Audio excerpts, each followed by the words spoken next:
Hujambo na habari za wakati huu, mtazamaji wa Zone Media, karibu sana. Na hapa kuna taarifa za hivi punde kwamba Saudi Arabia yatuhumiwa kushambulia uwanja wa ndege wa Sanaa, Wahuthi waapa kulipiza kisasi. Taarifa inasema jeshi la Wahuthi nchini Yemen linaloungwa mkono na Iran limeishutumu Saudi Arabia kwa kutekeleza mashambulizi ya anga dhidi ya uwanja wa ndege wa kimataifa wa Sanaa, likidai hatua hiyo ililenga kuzuia ndege ya Iran kutua katika uwanja huo.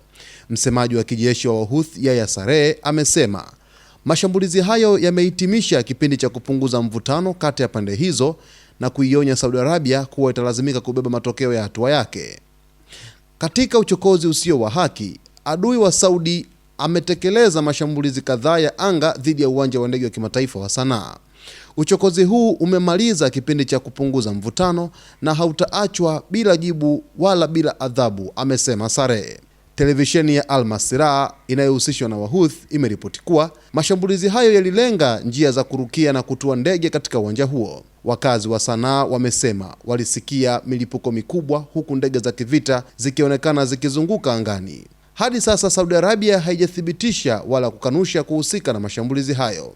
Taarifa hizo zimeibuka saa chache baada ya shirika la habari la Iran Fars News Agency kuripoti kuwa ndege ya abiria kutoka Iran ilitua katika uwanja wa ndege wa Sanaa majira ya saa 3 kamili asubuhi kwa saa za eneo hilo na kuondoka takribani saa moja baadaye.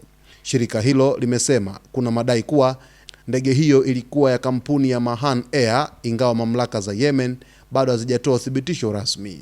Mashambulizi haya huenda yakaongeza mvutano kati ya Saudi Arabia na Wahuthi baada ya kipindi cha utulivu wa kiasi kilichoanza mwaka 2022.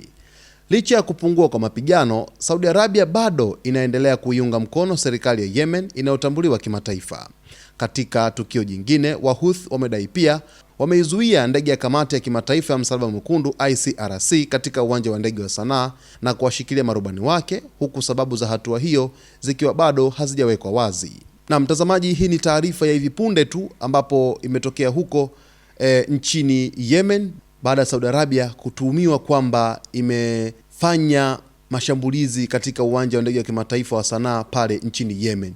Basi mtazamaji wetu, kwa taarifa zaidi endelea kuungana nasi wakati wote. Usiache kusubscribe channel yetu, kulike, kucomment pamoja na kushare.